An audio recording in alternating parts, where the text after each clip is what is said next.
Un entre-deux-tours qui dure plus de 2 mois, ça laisse des traces, et pas seulement sur les affiches électorales.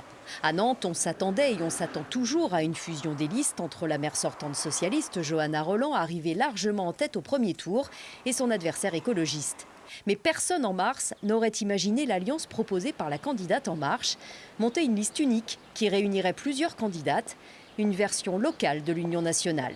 Cette proposition, je pense qu'elle n'aurait pas apparu dans une situation normale de négociation entre listes.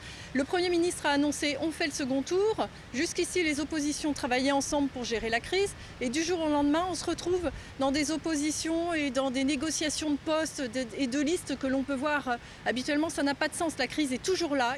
Une main tendue aux autres candidates qu'aucune pour l'instant n'a saisie. Mais le coup politique est là, il est inédit et montre à quel point la crise épidémique a bouleversé les règles politiques et les égos. À la Baule, par exemple, le candidat arrivé en 3e position le 15 mars avait juré qu'il irait jusqu'au bout et se maintiendrait au 2e tour. Mais depuis est venue la crise sanitaire et sociale.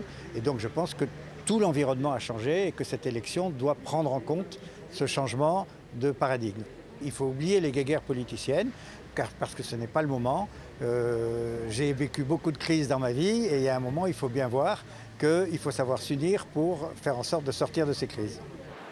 L'ancien candidat choisit donc la fusion avec son adversaire d'hier, le macroniste Jean-Yves Gontier.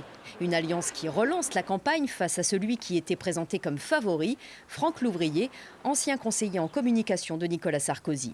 C'est pas mon débat. Moi, je ne suis pas là pour faire tous contre l'ouvrier. Moi, c'est tous pour la Baule. Peut-être, mais cette union imprévue est providentielle pour le candidat novice en politique. Elle n'aurait jamais existé sans le confinement qui rebat les cartes du second tour ici, mais aussi ailleurs, à Saint-Brieuc, Cholet ou La Roche-sur-Yon. Et là, quand j'ai vu que le deuxième tour était le 28 juin...